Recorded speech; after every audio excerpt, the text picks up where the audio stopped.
Welcome to Abnormal, the podcast for normal people who want to do abnormal things. Today we've got a returning guest on the pod, and we welcome back one of the most impressive athletes dominating the Hyrox world. We talk about what it takes to compete at the highest level, how the sport is evolving, and what the everyday people can take from elite training into their own health, fitness, and mindset. James Kelly, welcome back to Abnormal. How are you doing, man? Pete, thank you for having me back, man, and thank you for that intro. I'm very humbled with your words there, mate.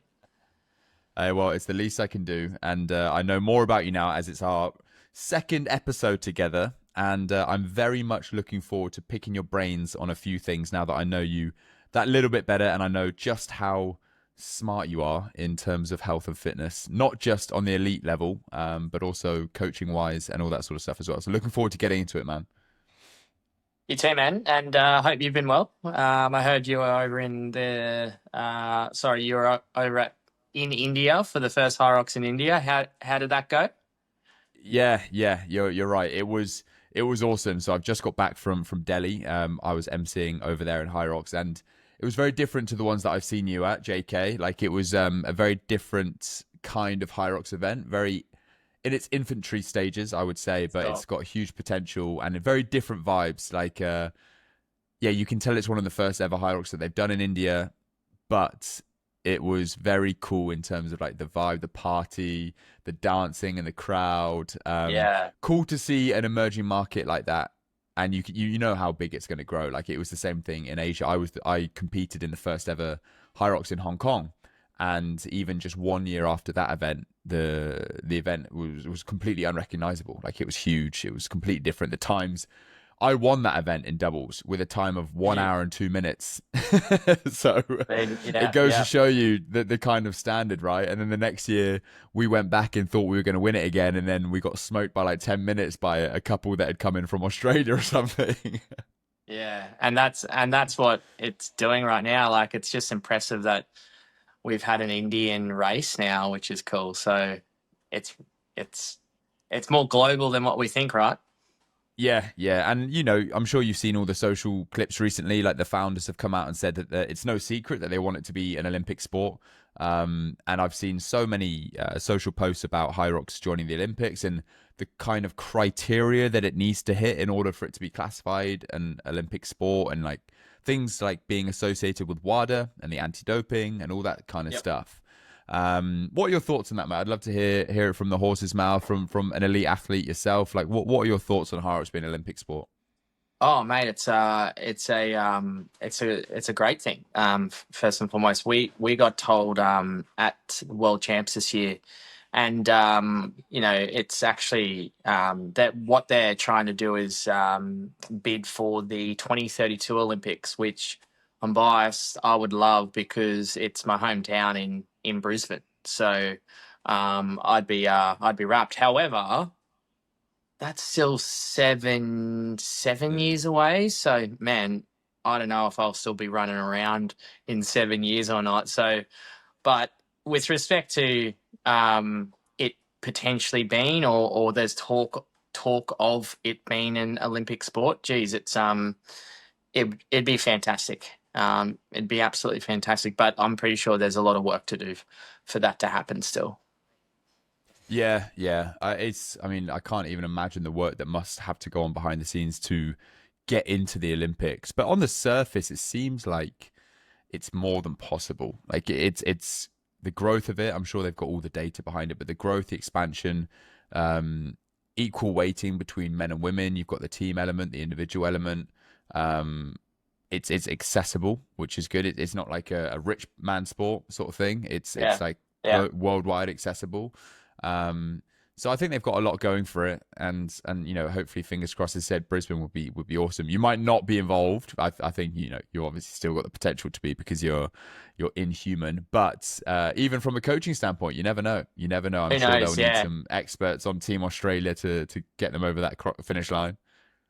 Who knows, man? Yeah, that's still a while away, but hopefully I'll still be at least coaching. But yeah, still running around somewhat swiftly, let's just say. Oh man, I've got no doubt because again, I'm always amazed when I watch your content and not just yourself, but all the like elite athletes and just the amount of load that you guys get through. Like I watched your recent training vlog on YouTube, and some really interesting points. And I want to ask you a few questions on some of the stuff you talk about. But you mentioned in your recent vlog your training load, and you said it gets up to around 130, 140 Ks per week running. Mm. Yep. That's insane. That's nuts. Yeah. I mean, that's right now. When I'm building for Hyrox and building for a Hyrox race, it's normally roughly between 100 and 110 kilometers. Right now, I'm actually training for a marathon. That's why it's Okay. been between it's been between 125 to 135 for the last 5 weeks. So yeah, we're running a lot, but I think the hardest thing about it is we're not just doing that. We're not just running. We're obviously trying to make sure we're continuously hitting other functional fitness components to stay and continue to progress in other elements of fitness to make sure that we're as well rounded as possible for our next Hyrox event. So yeah, it's an interesting experiment, and I use the word experiment for a reason because that's exactly what we're doing. We're trying to experiment on the best ways and may or more so like what works and what doesn't, right? So yeah, mate. I got 10 days until the Sunshine Coast Marathon, which I'm excited for, and then straight after that, I'll be straight back into proper Hyrox training. Have you got a target in mind for the marathon? Look, I'd love to say that I'd love to do a 2 hour 30. I'd love to do a 2 hour Wow. 30. I think if I'm being more realistic, I think I'm more of a 235. Between 235 and 240 is where I think I'll land. And but yeah, we'll see what happens. Have you done a marathon yourself, Pete? I've done two. I've done both in Hong Kong, and they were like 1 month apart, which actually wasn't an intelligent decision from my part. It Yeah. was an accident because one of them was a ballot system, so you had to apply to get a place, and then the other one was just pay to enter. So I did both, assuming that I wouldn't get the ballot because I didn't get it the year before, and then I got the ballot. So I had two marathon Gotcha. positions within a month, and I was like, yeah, screw it. Like I'm fit enough. I've done it. I've done the prep. Um, the first one was my first ever marathon, and that I got 3:34. Um, Nice. Very I nice. think, which I was actually buzzing with. Like I was like 94 kilos. It was my first ever Yeah. experience of like a distance run. Um, and that I was flying until about 35 kilometers, and then it was just a slog from there. Absolute slog fest. And I was very much rescued by the weather as well. Hands up, I had a target in mind as like a target pace from my training program, and there Right. was no fucking chance I was going to hit that until the weather dropped 10 degrees overnight the night before. Oh And wow. I was like, oh my god, okay, this is actually I've got a chance now. That's You know Hong awesome. Kong, the Yeah. climate, it's pretty brutal Yeah. sometimes. And I was like, the heat, the humidity, even in my training, I was struggling so bad to keep up with this target marathon pace. And Yeah. then on race day, it dropped 10 degrees, and I was like, oh my god, could be on here with the Yeah. adrenaline, with everything. And I was so close. I was 4 minutes off a 3:30 marathon, which Yeah. is what I was, secretly targeting.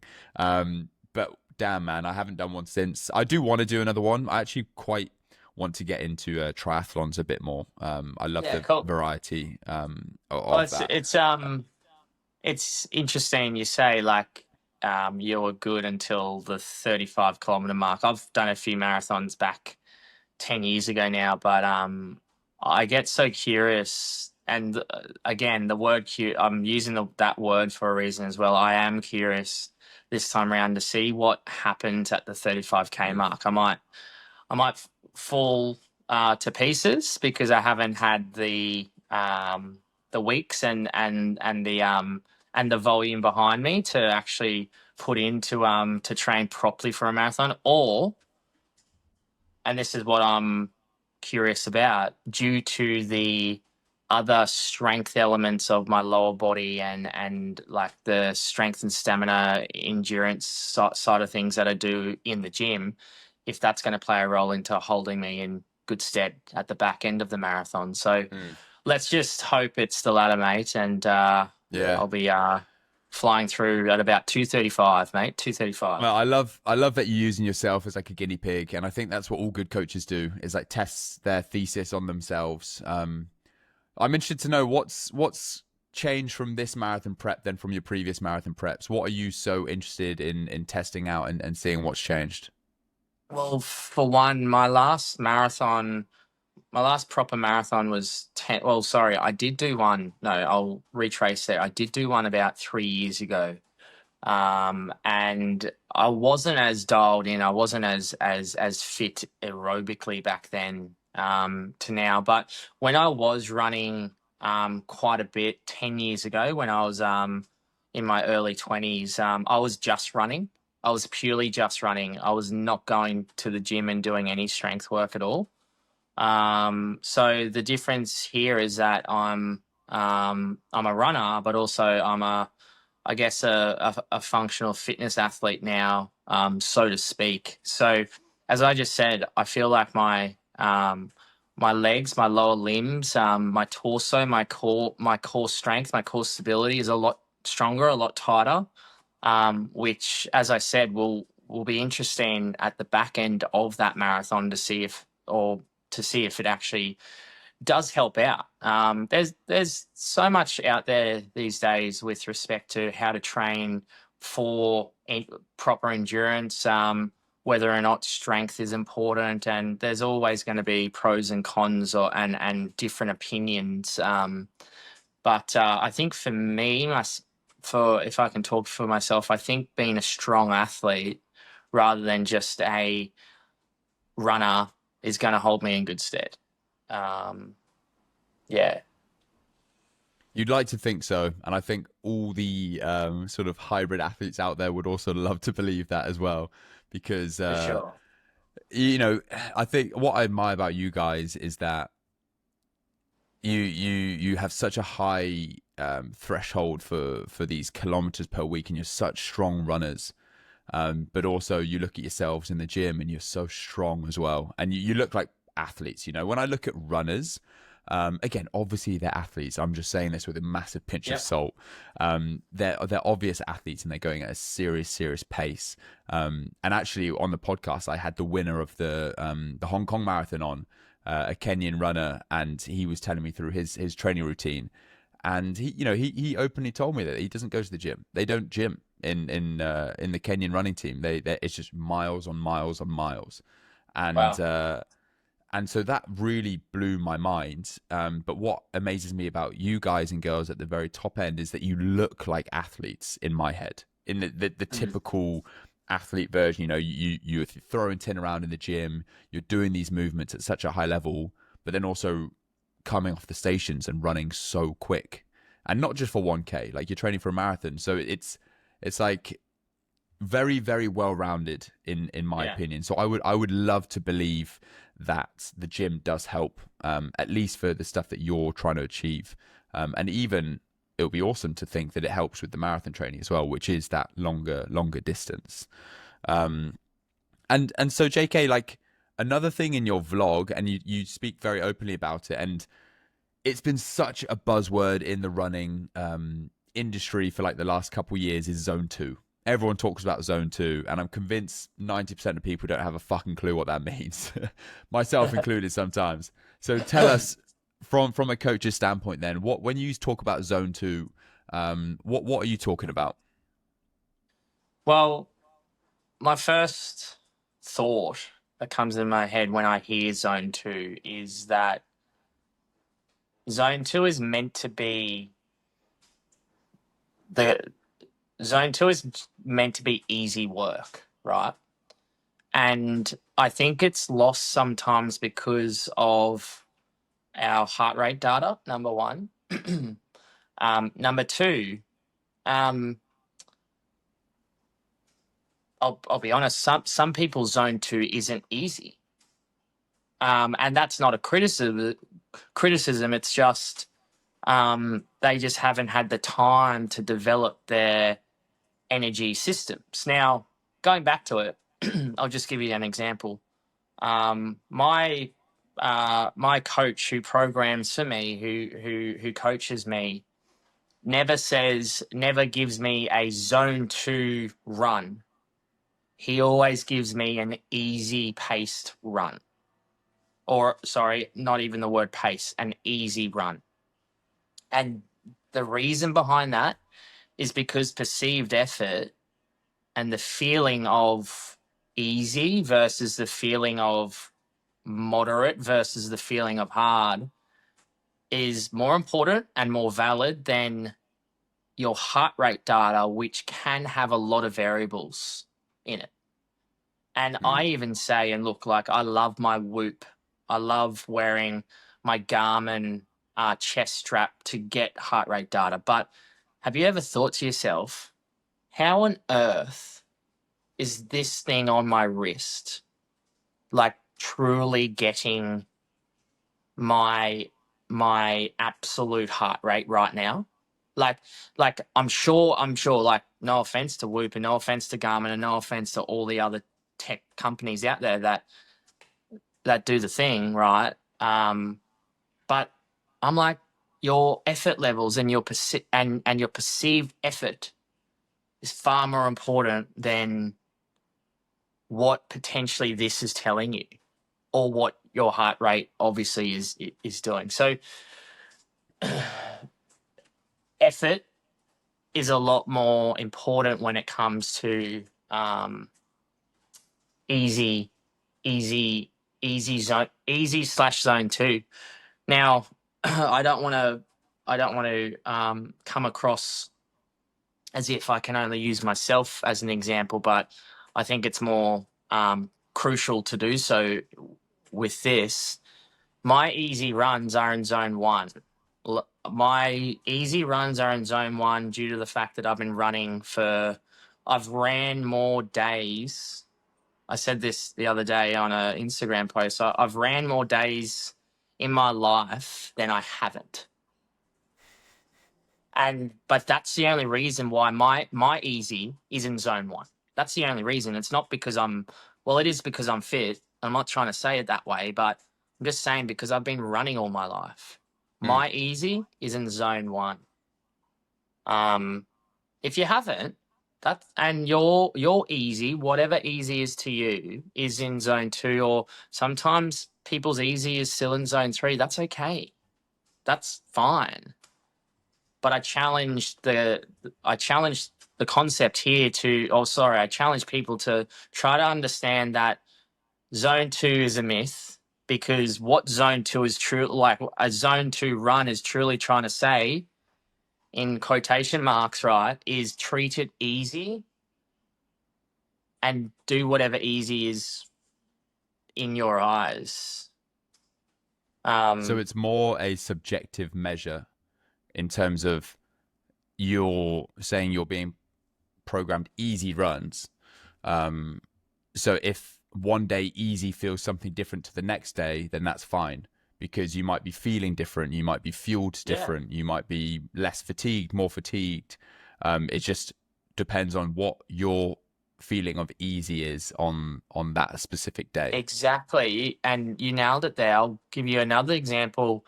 I had a 10K easy on Monday and I had a 10K easy today. The pace was probably 10 seconds off per kilometer, but they were both easy. Mm. So both were, um, in my eyes, deemed a good run, because they were both easy. Now, I didn't have my heart rate data on for today, so it would have been interesting to understand. But here's another question from this. It's like, or more of a statement, like, where what we're trying to do, whether you are an elite athlete, whether you're getting off the couch and going for your first run, um, what we're trying to do is not linear. And if you think it is, then you will get you will get not you won't get found out. It just it you'll understand down the track that fitness, our body, and what we're trying to do with our fitness and training is never linear. And what I mean by that is your pace today being easy doesn't necessarily mean your pace tomorrow is going to be easy. And that's the hardest thing about what we're trying to do. You're trying to listen to your body to understand, okay, if I'm meant to be going easy tomorrow, well, just do whatever tomorrow brings. But it's not linear.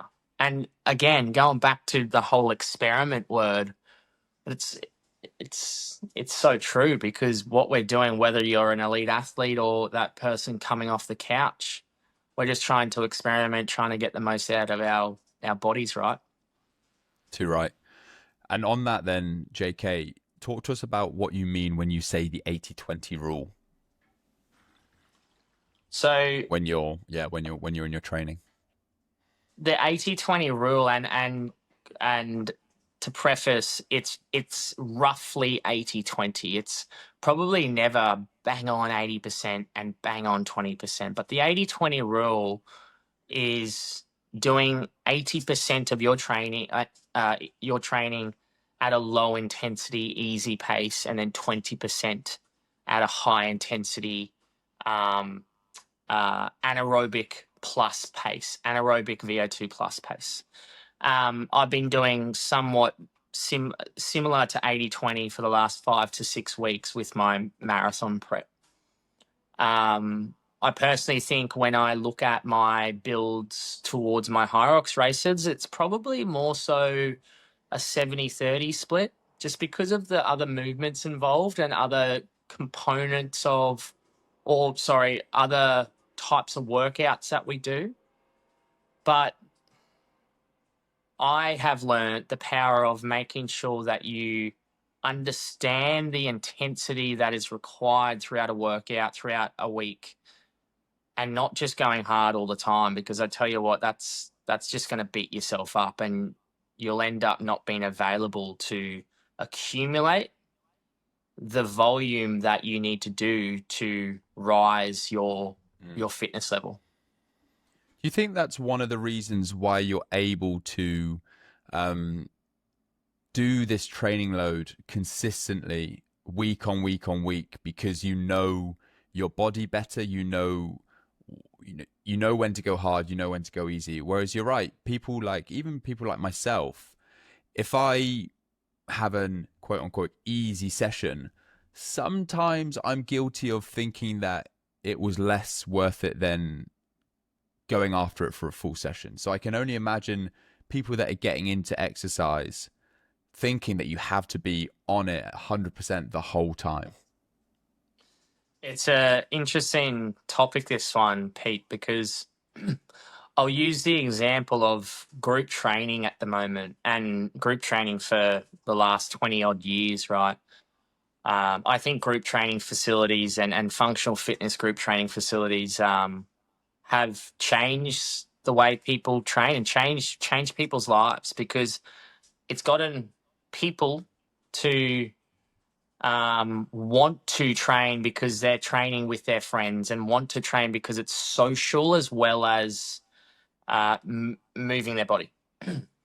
Group training, and I will do an odd session here and there, but if I'm training for my Hyrox races, I will not do group classes, due to the fact that most of them are all about trying to full send, trying to go to trying to go as hard as possible, because that's what you do in a group class. It's more about trying to achieve the or trying to get the sweatiest and trying to get the most out of the chosen 40 minutes that you've got, the chosen 45 minutes that you got, or even the chosen 5 minutes to then move on to the next station or what have you. And due to that,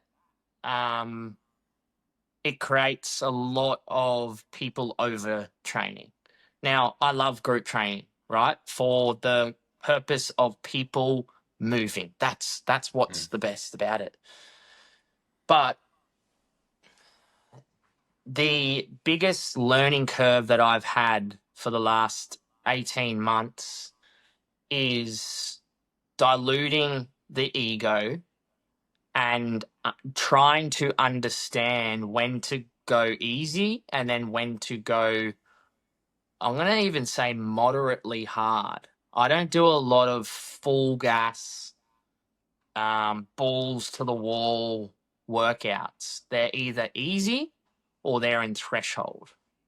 And the reason behind that is because we're training for a race that is between 50 to 60 minutes, but for the most, between 70 to 90 minutes, right?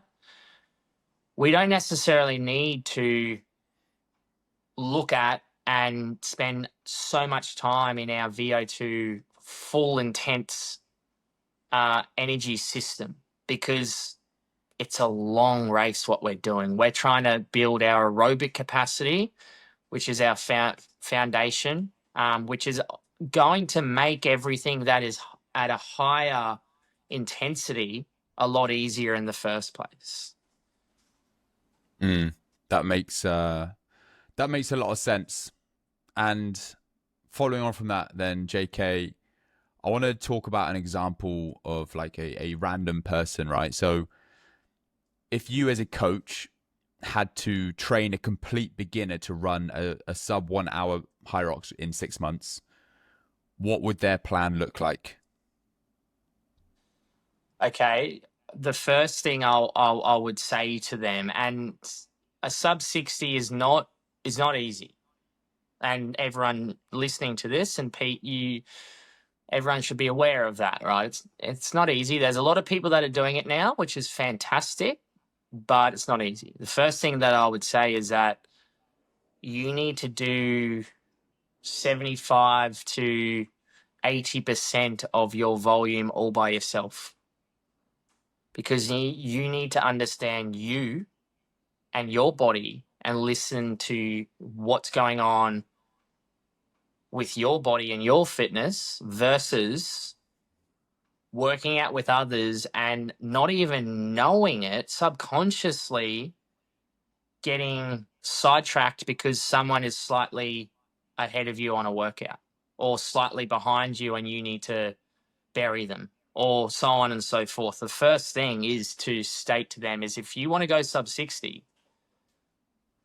you need to do things your way and your way only, or sorry, not your way, but you need to do things individually. Secondly, the volume and the consistent volume for the 6 months, you said, is more important than a 12-week build, a 3-month build, or even an 8-week build. If I'm trying to get someone who's starting out to do a 60 minutes in 6 months' time, guess what?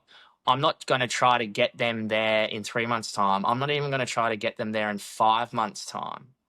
I'm going to get them there in 6 months' time. And the way to do that is to make sure that they have 5 months and 3 weeks and 6 days of consistent training before that main event.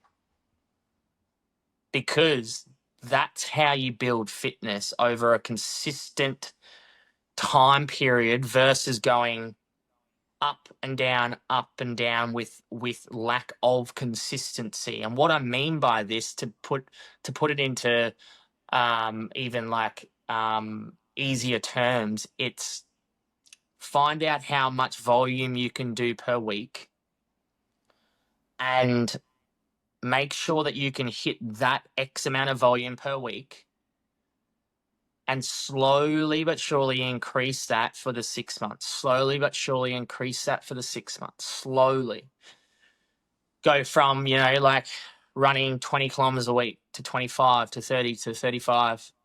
Change the structure of the running from easy to threshold, easy to the threshold, easy to the threshold, to make sure that we are well rounded in our functional fitness lifts, workouts, and after time, that's when the magic happens. This doesn't happen overnight, right? I guess more specifically, just to cap this off, Pete, and I just want to answer it a little bit more specifically. They would not be touching sleds before the 4 month mark, because you don't Why? need to get, because you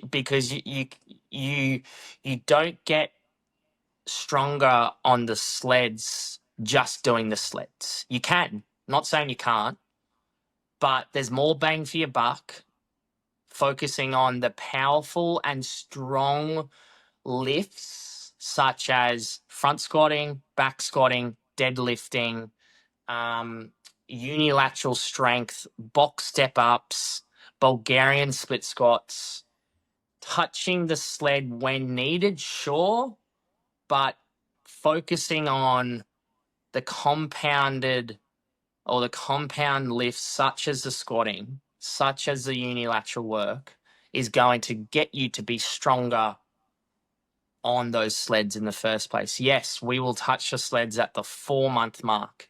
You'll have 2 months of touching sleds because we want to get prepared for the skill of the sled more than the fitness itself, or the fitness it is required, or the strength.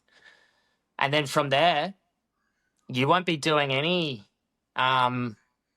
sorry, I wouldn't say any, because there might be one or two thrown in there, but you will not be doing Hyrox style workouts, compromise running workouts, so to speak, week in, week out at all. There'll be one or two thrown in there every month or so. But the way to get fitter and the way to get faster for Hyrox and for running is to focus on running, full stop period, and trying to get better at running. And then at the end, over time, we're gelling everything together to make sure that we can, I don't want to sound too sciencey and nerdy here, but to make sure that we can flush out lactic acid quicker than it's rising in our system. And that's what we're trying to do as Hyrox athletes. So that's the answer, Pete. Sorry for taking so long. No, I wanted you to take long because I think a lot of people will be interested in exactly what you just laid out in that blueprint.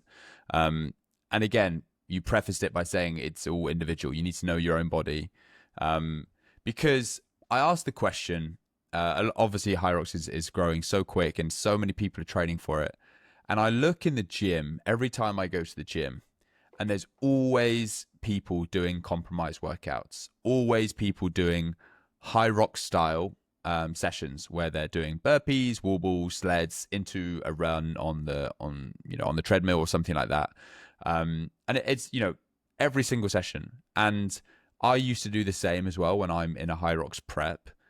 However, from speaking with you, from knowing what I like personally as well, my preference for probably the last 18 months now has been to have a running program separate and then also have a gym program separate and follow the two in parallel. And then if I want to prep for a Hyrox, and I haven't done it in a while, I will, as you said, add in some compromise sessions in there, but that won't be the base of my program because, again, I don't know the science behind it. I just know what I like and what keeps me motivated and what enables me to be consistent. And what enables me to be consistent is having my running program completely separate from my strength program. And I don't know if that's because of my rugby background and, we used to have training and then gym was gym, right? I enjoy trying to get strong in the gym and taking time to lift weights and put heavy things on the bar. I'm not saying I've had much success in that recently, but I enjoy trying. Whereas going to the gym, if it's at 5 a.m. in the morning and I'm going to the gym and I know I'm about to do a compromised Hyrox session, not many things unmotivate me more than that, more than knowing that, waking up that early and knowing that I'm going to have to finish the session with a 30-minute wall ball, air bike, burpee finisher at 6 a.m. Yeah. So I'd love to hear your thoughts on that, JK, of is that the right way to go, inverted commas? I know everyone's different.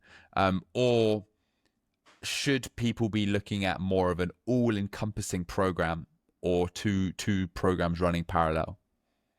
So I think the first thing to I'll say to answer this is, and I've learnt this from my coach, Anthony Pericini, is it always depends.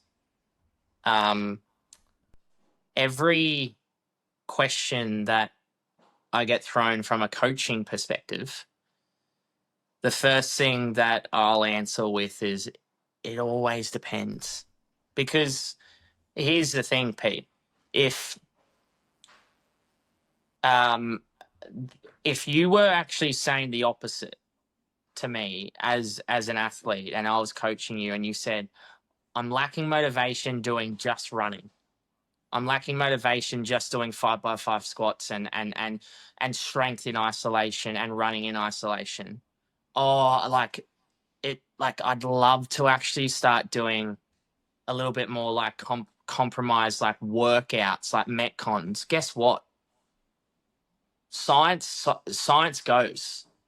My philosophy goes down like out the window, because if you as a human being and you as an athlete are going to get more out of and inspired by doing a metcon of 800-meter run, 25-meter sled push, 20-meter burpees back into a run, then that's the only workout that I should be programming you.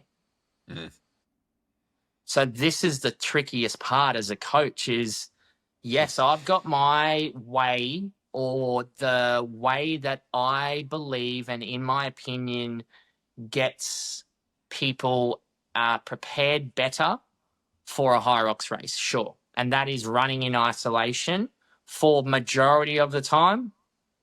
That is strength, and that is Metcon style CrossFit workouts in isolation, etc., etc. But if I'm wanting to get the most out of the individual and the individual says to me, hey, like, I want to feel like Hyrox, I want to feel like I'm doing Hyrox, then guess what? I've got to listen to that before any sciencey thing that I'm thinking about. Just to go back to it though, I do see a lot of Hyrox athletes over compromise run.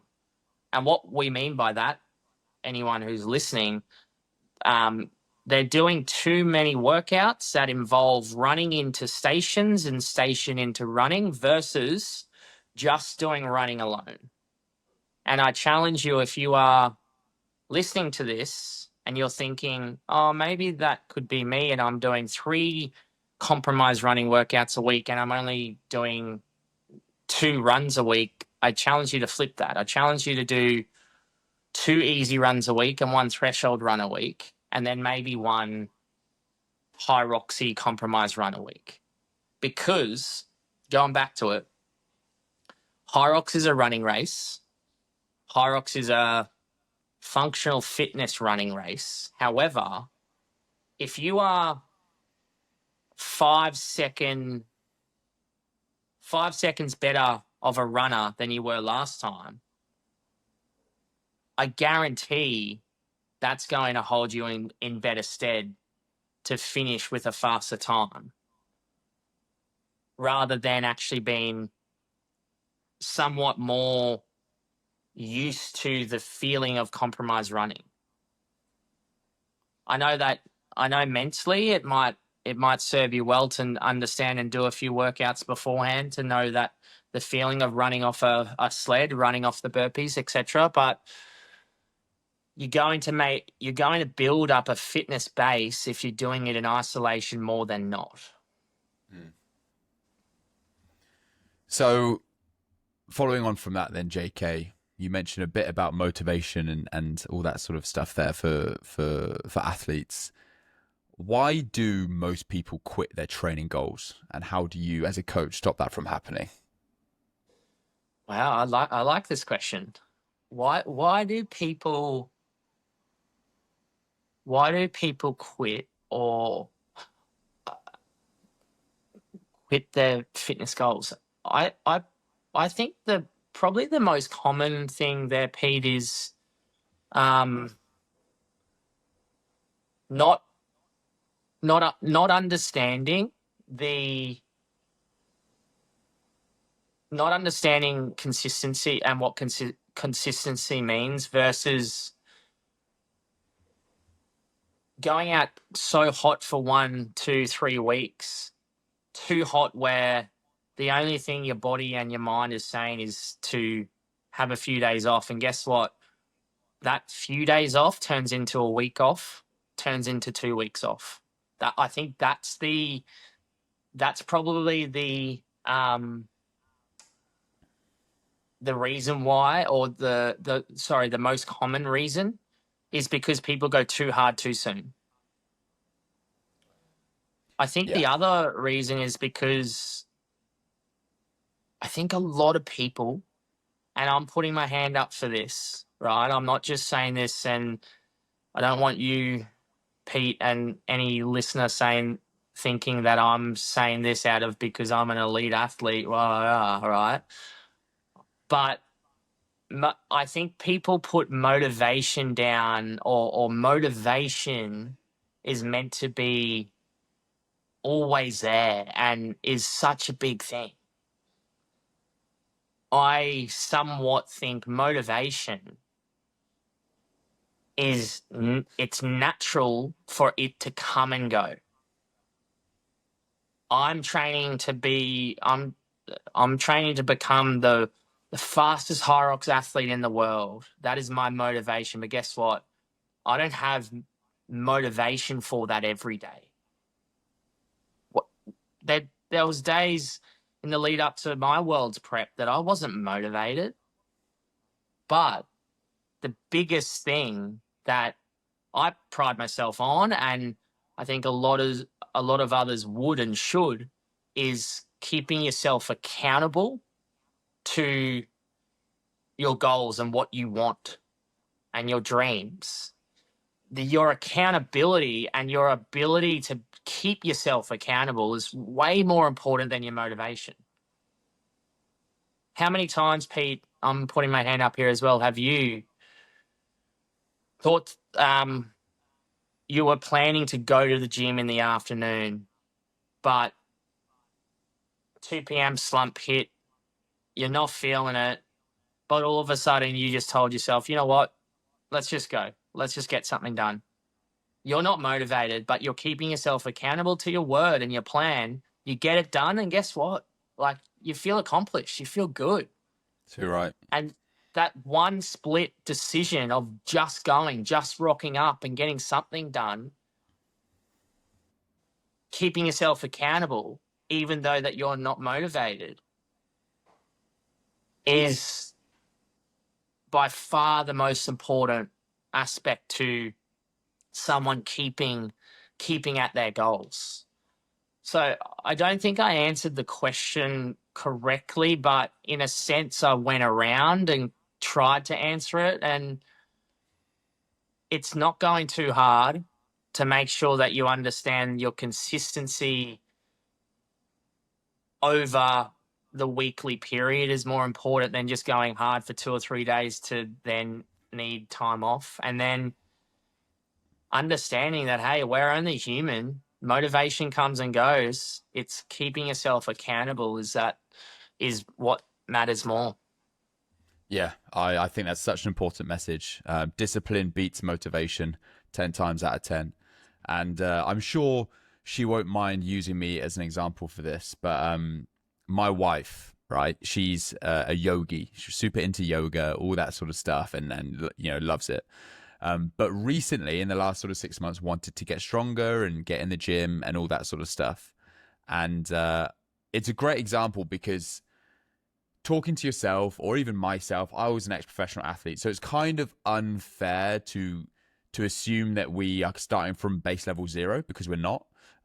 So talking about the accountability, motivation, all that sort of stuff is like, yes, but we know that we're going to feel good after a session. We know the benefits of holding yourself accountable.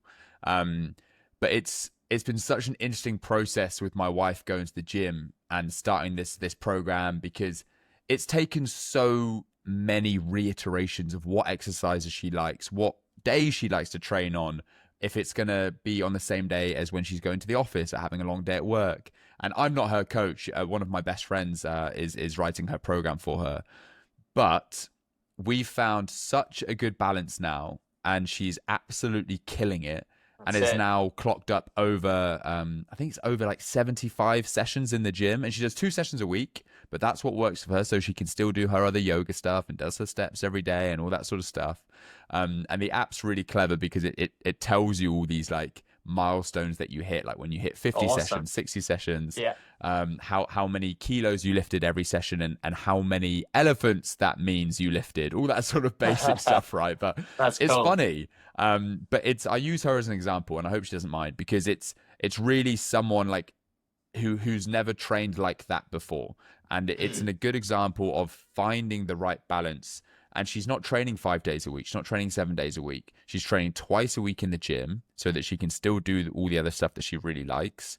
But consistency over time, she's now absolutely killing it. And her strength, her weights are going up really, really well. She's seeing the differences. And so it's really impressive for me to see someone like that starting from zero find that equilibrium and find what works. Because for me, for you, what works is running 140 kilometers a week, you know? And so for someone else, that's fucking crazy. But for someone, Yeah. that might be, It's so true. doing 3 lots of 30 minutes of exercise a week. And that's okay. It's just finding what works for you and something that you stick to. It's so true, Pete, because and stemming on that, your wife has, as you said, has found her consistency. And we I try to be more curious about this than judgmental, but and I don't want to go down a negative rabbit hole too much here. But we live in this world now of, without knowing it, but society is telling us more is better all the time.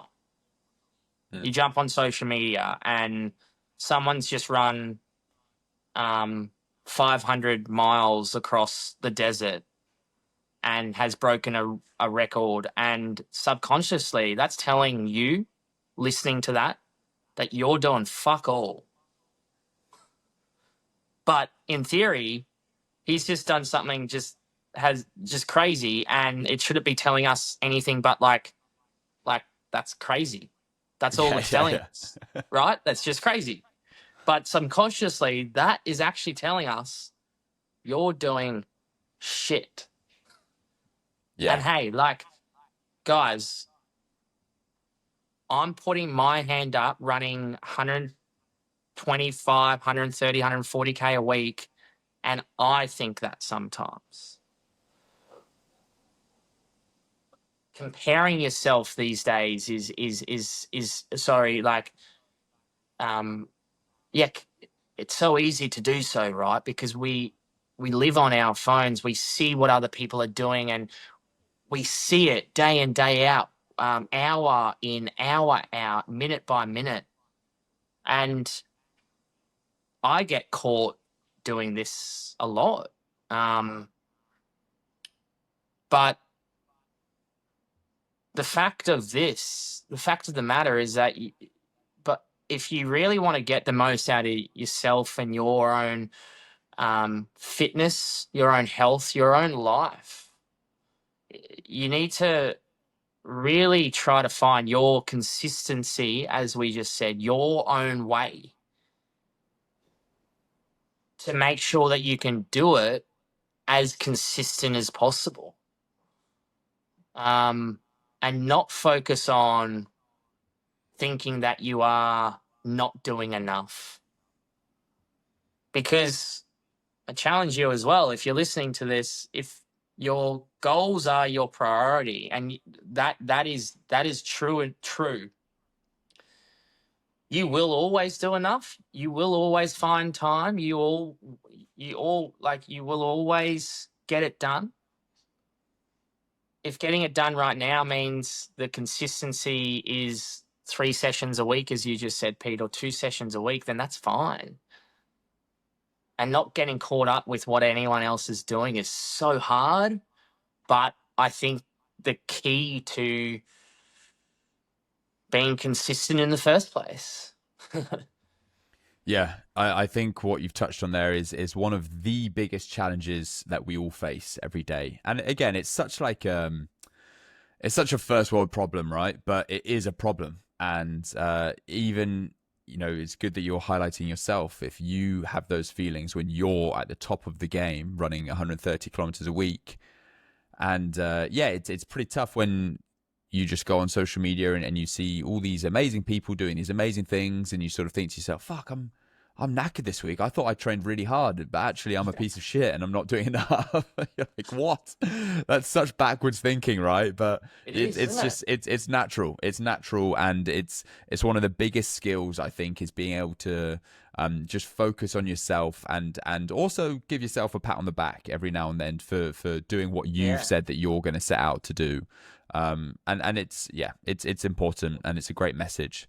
JK, what we haven't spoken about yet is the world champs, and I want to touch on it because you had an epic Hyrox season last year. You've won many events, and the one that I watched live was the Elite 15s in Hong Kong, which was awesome. And then you went to the world champs in Chicago and placed fourth in the elite men's overall, and then also won the mixed relay world champs. So talk us through your weekend. How was it? How would you describe your world championships in Chicago? Yeah, Pete, the first thing I'll say is if you were asking me this question a day, a week, even 2 weeks after Worlds, the answer would be very different. Now that I think it's been about 6 weeks, my perspective has totally changed. I had a great weekend. I had a great World Championship.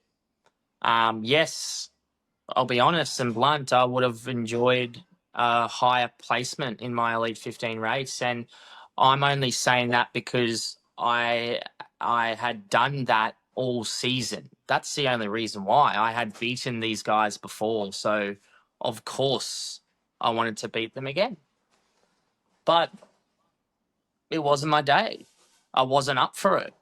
That's that's the truth. I had the perfect preparation. When I say perfect, I don't mean it literally the perfect, but I felt fantastic. I felt ready to rumble. I felt hungry, and then I let myself down, so to speak, by placing fourth. Now, that's a big statement, but it's the honest truth. And Um, however, I see it slightly differently now. I see it as I'm proud of the way I placed fourth and the way I raced more than the actual placement itself. Um, and it's given me a different perspective moving forward as well. Yes, of course, I'm always going to be out there to win. That's never going to change. And I think a lot of people are the same. They always want to win. But I do understand that there are other amazing athletes out there that are going to have their day as well. And that's okay. Um, and, that's exactly what happened in the Elite 15. I guess I was lucky and privileged enough to be in the Australian mixed relay team, as you said, who ended up glorious. But the way we won, I would have rathered another way. For the listeners, we ended up coming across the line in second place. However, the American team got disqualified who won due to athlete misconduct. And what I'm saying there is it would have been great to actually just beat them for the sake of beating Yeah. them, right? But that was a great experience, great race to be a part of. And yeah, I was so proud of the team, Jess Petro, Joanna Wettrick, and James Newbury. So, but man, I mean, like, it seems you cool know, because the team one, you're all you seem really close with those guys and girls anyway. Like you do a lot of yeah, training all we were, together. Like the Aussie team, for some reason, just seemed like super tight and super close. yeah, we really are, man. I'm lucky to coach both Jess Petro and Joanna, and yeah, it was a great experience with them, and not only them in the mixed relay, but obviously the girls doing their thing on in the women's elite race as well. So but yeah, man, like, 6 weeks um has gone by, and the world is just a distant memory, and I say that in a good way. um I was upset. I was angry. I couldn't believe what happened 2, 3 days after. But here I am now, like licking my lips, like super excited for the next season, and life moves on, you know. And I say this to my athletes quite a bit, and it reminded me that I need to live it myself. That Mm. you you finish a Hyrox weekend, and you're the first to know, Pete. You finish a Hyrox weekend, and you're either super excited about what you did, or you're a little bit upset that you didn't perform. You go over your splits and you analyze every detail and you talk to your friends about it. But Monday morning comes and the sun rises and there's a new Hyrox race around the corner, and life and time moves on. And you're going to get left behind if you choose to focus on the things that are behind and are behind behind you. So yeah, that's how I view it now. Yeah, that's real mature, man. And I think a lot of people, myself included, could learn a lot from that. It's natural to feel disappointment with things like that, and it would be weird if you didn't, in my opinion. But also very wise and mature to know that life doesn't slow down. There's always another opportunity on the horizon, and if anything, you're going to have learnt lots from this experience that will help you the next time round. What did you do? What have you done the last 6 weeks then? I know you're in marathon prep now, but immediately after the race, those sort of first 2, 3 weeks, was there anything that you did to enjoy your off season, or unwind and sort of move on and get ready for the next season? So the first thing that my partner Georgie and I did was we had our first alcoholic drink, or seven, for about, like, what was it, like 8 months. We hadn't had a Wow. drop, and I tell you what, we felt that for a few days. It's For a crazy, few isn't it? days, but it was so worth it just to let our hair down and just kind of just not care for 24 hours, Um, and then we had a week in Bali, actually, which was amazing, which was awesome. We kind of got back on the bandwagon and just trained and just ate well and slept, and but then since we got back about a month ago to Australia, pardon me, and yeah, we're just back living our life here and training and coaching and doing what we do best. I love that. It's important to let your hair down, man. And but you're right. It's crazy how when you don't drink for a while and you have that first kind of couple, how much it Oh, actually affects you. It's crazy, isn't and it? then waking up and we both look at each other saying, we're not touching a drop Yeah, for yeah, yeah. forever again. It's insane. But worth I it. haven't drank now for like 3.5 months or something like that. And Nice. more just like it's a conscious decision, but it's more like I just feel real good and productive Oh when I'm yeah. not doing it. Yep. And I'm working for myself now, so I can't afford to be hungover until Wednesday. If it's on Yeah. someone else's clock and someone else's payroll, then fine, why not? But when it's yourself, it's a bit more For stakes sure. on the line. Yeah. Yeah. So after the marathon, then JK, when's your first Hyrox race of the season? Have you got one marked in the diary yet? Yeah. So the first one is in Hamburg, 1st of October.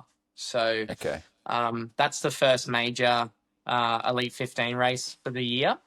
So it's only like as soon as the marathon finishes, it's only 8 weeks away. So it's pretty much great timing to get a good solid 8 weeks prep for that race. And yes, I'm super excited. As much as I'm excited for the marathon, and it is a goal of mine and my coach, but I've already told him like I'm already super hungry and biting at the bit to get back into Hyrox prep for that first major.